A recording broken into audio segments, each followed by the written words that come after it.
Hey, how's it going, everybody?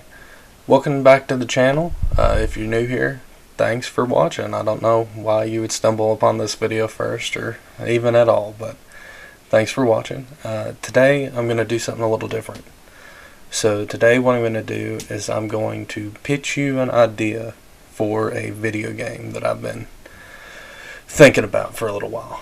So if you haven't played it, there's a series of games called Middle-earth Shadow of Mordor series. There's the Middle-earth Shadow of Mordor and Middle-earth Shadow of War. They're pretty fun games. They're very Assassin's Creed-like. And I don't really want to tell you anymore. A lot of what I'm going to be talking about won't really necessarily spoil the games, but they're a lot of fun. Honestly, my biggest problem with the games in general is just how, especially the sequel, Shadow of War, really kind of messes up the lore of Lord of the Rings a lot. They take a lot of free license with it. So, and what I'm trying to pitch is a sequel to Middle-earth Shadow of War. My idea, I call it Middle-earth Shadow of the Warchief. And there's a reason for the title. So in the Middle-earth Shadow series, it's a pretty fun game, and it was the first instance that Monolith Studios gave us of the Nemesis engine, which is a really unique concept for a game. The Nemesis system basically created it to where you would create your own worst enemy, that you could engage in combat with a random orc, and he could cut you down, and then by defeating you, he would rise in power, and you could never see him again. He could keep fighting other orcs and rise up through the ranks and become a leader of the orcs. He could wind up becoming the worst enemy you fight in the game, because each time an orc kills you, they get stronger. An orc could kill you, and even later on in the game, especially in the sequel, you could kill an orc and they could come back. They could survive. And it was really unique how they did it, because let's say you had been fighting this orc for a while. Let's say he killed you, rose up through the ranks, worked his way through a few of the captains, and now he's really strong, and then you track him down and you kill him, and when you kill him, you chop off his arm, and that's the finishing blow. You chop off his arm, and then you could be wandering around the world, and then you just out of nowhere he shows up, and he's like, you thought you killed me, but you didn't. And now he has a mechanical arm, a metal arm, because you chopped off his other arm. And it was really unique and dynamic the way it would change the world, and it was a lot of fun. And they had like different classes and tribes, and each orc you met felt really unique. If you're somebody like me who put a lot of time into the game, after a while it got a little stale. You know, you would see almost the exact same orc over and over, because it would run out. It's not really expecting people to put that much time into a game like this. But, yeah, so that was the concept of the games. And the game ends, the Shadow of War ends, where the Return of the King ends.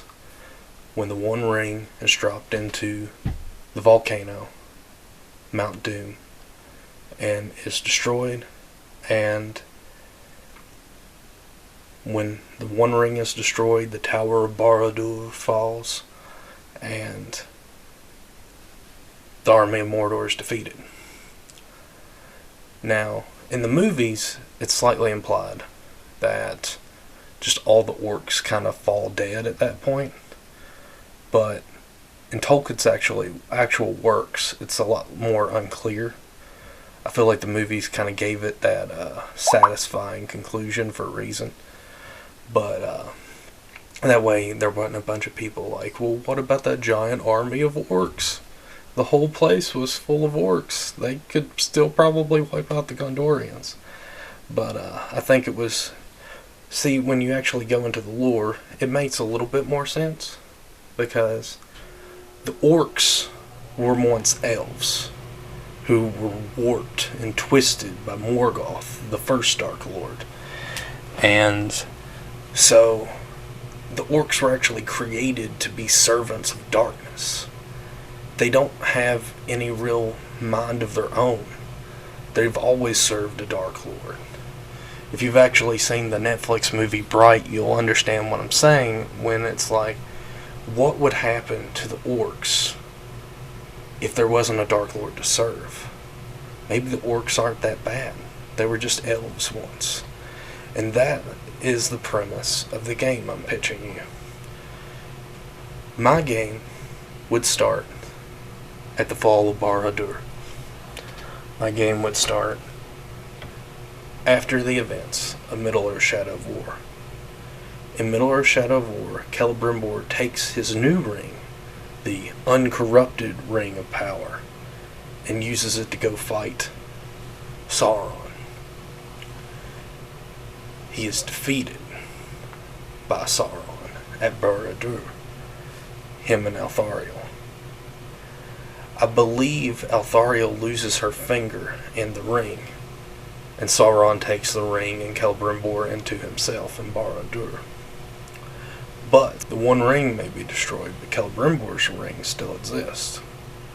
So my idea is that an orc on patrol around Mordor, the moment the Tower of Barad-dûr falls, stumbles upon a small ring on the ground. This orc has a blue light in his eyes from long ago when the Bright Lord had possessed his mind and left a little bit inside of him. The Bright Lord is gone now, but there's still a spark of the Wraith inside of this orc. That orc leans down and picks up the ring, puts it on his finger, and that's when the character creator opens. My idea is you take the concept of the Middle-earth Shadow series. You take the concept of the orcs and the world building that they created and the gameplay that they created. But instead of playing as a Wraith or Talion, you're playing as an orc. You get to customize your own orc at this moment. And you get at least 3 races of orcs to choose from. A smaller goblin-like orc, which will be faster, more nimble, better at stealth moves. And then you have your standard orc, pretty balanced.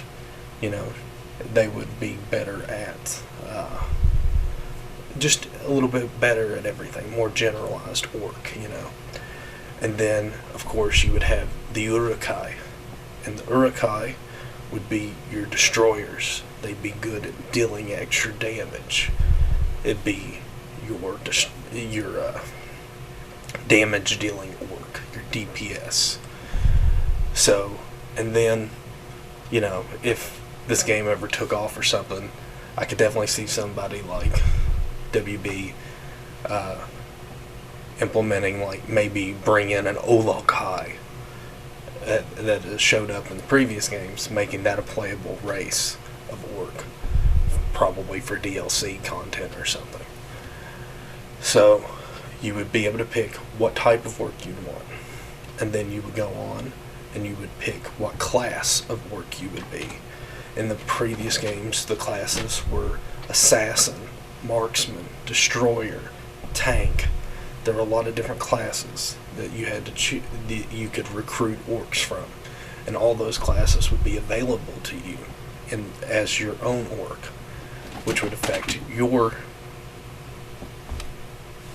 Sorry about my cat. Gigi. Shh. Okay, so you would have classes, and that would pick your, what weapons you'd be good with. Gigi. Shh. So if you're going to be a marksman, you're obviously going to start off with a crossbow or a bow. I'm not saying that your class would lock you into what weapon you would use, but it would give you like what kind of weapon you'd be good with from that point on. If you want to be a marksman and walk around with a one-handed sword, that's fine. I don't want to lock anybody into that, but you're going to be a lot better with a bow. And that's going to be something that'll kind of lock it in. You know, you won't be able to do everything with a single character like you can in games like Skyrim, but it would make the game a little more linear. And give it a lot more replayability, because maybe you get going and you're like, you know what, I don't really like the bow. I might go with a tank and change it up. And then give you another specialty, which would be your tribe. The tribes would all be destroyed after the fall of Sauron. The orcs would be scattered. As Barad-dûr falls, the orcs are fleeing from the Gondorians. Any orc that's not cut down by a Gondorian soldier flees as far as they can. And I want to kind of make this game a little sympathetic to the orcs. That was something that the previous games really did well compared to what we got out of Tolkien's work. It actually gave the orcs a lot of personality. It gave them a lot of it really gave them more of a human-like empathy. You know, I want to look at the orcs as people, as individuals. What would an orc do without the control of a bright lord, without the control of a dark lord? Is there a place in Middle-earth for the orc race? Can they make amends for the atrocities they committed under the Dark Lord? What will the orcs choose to do? And that will be the goal of the game. You will become the leader of the orcs, and you will decide what place orcs have in Middle-earth, which is where the next part comes in. Any good RPG has an alignment system. And I thought of a brilliant idea to do with this game. If anybody's familiar with the Fable games, in games like Fable 1 and Fable 2 at least, your skin, your complexion, and everything would change based on your actions. If you did good things, your skin would get a lighter complexion and you would start to glow and get like a halo. And if you did evil things, your skin would crack and turn dark and you would grow horns. And in this, I would say, as you do more good actions, as you try to befriend the humans, to try to unite the orcs and come together and rebuild Mordor for everyone, your orc will start to change. The corruption that Morgoth imbued into the orc race will fade, and you will start to look more and more like an elf. And on the flip side, if you take this opportunity, use your power over the other orcs to assert the dominance of the orc race. If you take this opportunity to do evil, to try to re-enslave the Nirn people of Mordor that Gondor had just freed and returned the land of Mordor to the Nirn, according to Tolkien's work, then that will be an option. And you will become the new Dark Lord. Your power will make you a new Dark Lord. But that will be your choice. And your choice will influence how the game ends.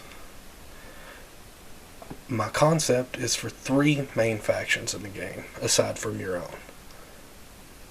The Kingdom of Gondor. The Kingdom of Gondor, now ruled by Aragorn. The kingdom has no pity for orcs. They will always see you as a threat. And if you choose to do evil actions, they will come for you. Another faction in the game will be the Nirn. The Nirn people will be given the land of Mordor back by the Gondorians. They've been enslaved by the orcs. The people of Nirn will definitely be wary towards you. They've been treated harshly by the orcs in the past, so they will be hesitant to become your allies. And then the third faction will be another faction of orcs. These orcs will be led by a figure similar to the mouth of Sauron. If you're familiar with the extended cut of the Lord of the Rings movies, the mouth of Sauron was a character who spoke for Sauron. He was, I wouldn't necessarily say he was an orc or a person. He was kind of a corrupted mess. This faction would be led by someone like them, a last remnant of darkness, dedicated to taking up Sauron's place. Should you become the new Dark Lord, he may serve you. This sets up an interesting new world, and Tolkien never really elaborated on a lot of what happened to Mordor after Gondor won. And I see this as a beautiful opportunity to create a vibrant world of Mordor again. Learn more about the orcs. Learn more about the people of Nirn. And experience new quests and new stories. There's so much freedom. And the world Tolkien created is limitless. Take this opportunity to look at the orcs in a different light. Take this opportunity to look at the Gondorians in a different light. To learn more about the people of Nirn and see their struggles. In summary, my concept is a sequel to Middle-earth Shadow of Mordor, Middle-earth Shadow of War, and it's called Middle-earth Shadow of the Warchief. Because you will be the new Warchief. And it will be a RPG game where you get to customize your own orc, find weapons, armors throughout the world. You have to convince the humans that you are no longer a threat, that you want to befriend them. Or you can throw it all out the window and say, I am the new Dark Lord, and I will control Mordor better than any Dark Lord had before. And that's what I propose. That's my pitch. But I think I got a good foundation for a game. And I think it would be able to pick up where the previous games left off in a nice way. So, thanks for watching. If you like this, like and subscribe. If you didn't like it, tell me why in the comments. Thank you. Bye.